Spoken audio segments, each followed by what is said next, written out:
दरमियान में वो तराजू लेके बैठ जाए। और मुझे तो इस बात पे हैरानगी आती है कि पहले तो वो दूसरे किसी मसलक के लोग थे, वो बातें किया करते थे। अभी अहले सुन्नत के स्टेज से बातें शुरू हो जाएं और दरमियान में जनाब मौलवी साहब काजी बन के बैठे हैं और वो फैसले कर रहे हैं कि जनाब इस मामले में सिद्दीक अकबर बरहक है और जनाब आला इस मामले में सैयदा पाक जनाब उनका मुझे तो वो लफ्ज भी नहीं बोले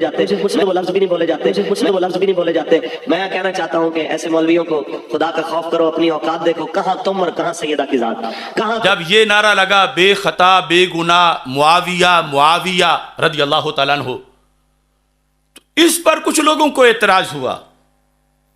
वो एतराज उस वक्त उन लोगों का मुआखजा करना चाहिए था, हमने तो किया भी था कि यहां हजरत सैयदना अमीर मुआविया रदी अल्लाह तआला अन्हु को बेखता और बेगुनाह कहने से मौला अली रदी अल्लाह तआला अन्हु का हक पर होना उस पर कोई जरब नहीं लगती।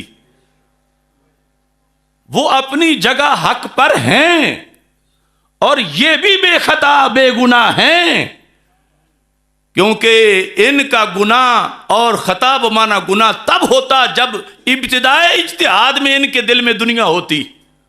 तो फिर हजरत अमीर मुआविया रदी अल्लाह तआला अन्हु के लिहाज से ये होता कि माज़अल्लाह वो खता बमाना गुनाह पर थे। तो इब्तिदाए इज्तिहाद में शर्फ सोहबत को सामने रखते हुए कि जिनकी तजल्लियात 14 सदियां बाद भी दिलों को रोशन कर रही है, तो जो उनके सामने बैठे थे उनके दिल सरकार ने कितने रोशन किए होंगे। उनके सामने पूरी दुनिया की ये एक मच्छर के पर के बराबर भी हैसियत नहीं हो सकती इस्लाम के गलबा के मुकाबले में।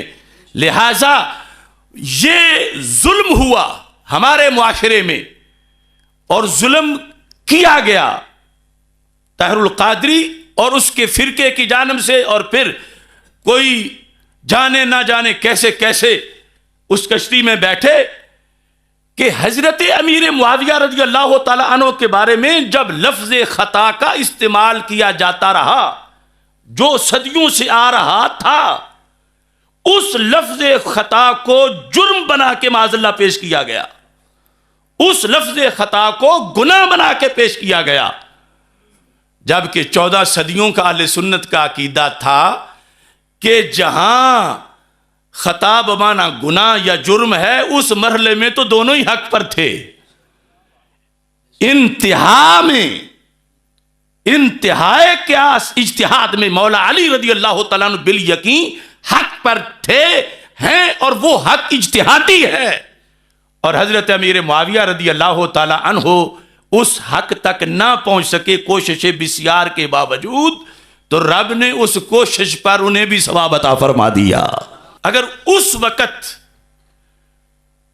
यह वजाहत की जाती या किसी की तवज्जो इन माखज की तरफ होती, अगर वो नहीं कर रहे थे तो हमारे लोग मुकाबले में खड़े होकर उसी दिन सांप का सर कुचलते जो गलती फैला रहा था। तो आज ये अवाम को अजीबो गरीब मालूम ना होता। अवाम जो है वो ब्याज को प्याज ना बनाते, बल्कि अवाम तो बिल आखिर समझ गए, लेकिन जिन खवास ने समझाना था वो पता नहीं, खुदा करे मिले पीर को भी ये तौफीक, वो दूसरी जानिब निकल गए। जिस वक्त सैयदा आयशा सिद्दीका रज़ी अल्लाह तआला अन्हा की खता का जिक्र किया जाता रहा, और जाहिर है कि 14 सदियों में जब बहस हुई तो हक और खता ये जो आखिरी मरहले का है, हर किसी ने खता के साथ इज्तिहादी का लफ्ज नहीं लिखा।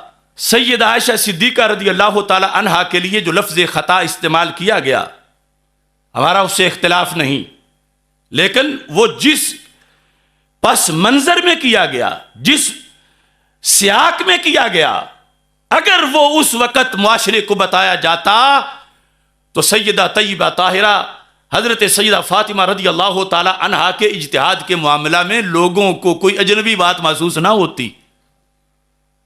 मगर वहां फातिहाना तरीके से इन तफजीलियों ने जो इंतहाए इज्तिहाद है उसकी खता को यूं बनाया जैसे इब्तिदाई इज्तिहाद में होती है। इंतहाई इज्तिहाद की खता को जुर्म बनाया, गुनाह बनाया, माज़अल्लाह उसको काबिले मुजम्मत और मलामत बनाया। ये पूरी धांधली थी अहले सुन्नत व जमात के साथ। तब लोगों के ज़हन ऐसे हो गए कि खता इज्तिहादी तो जुर्म होता है।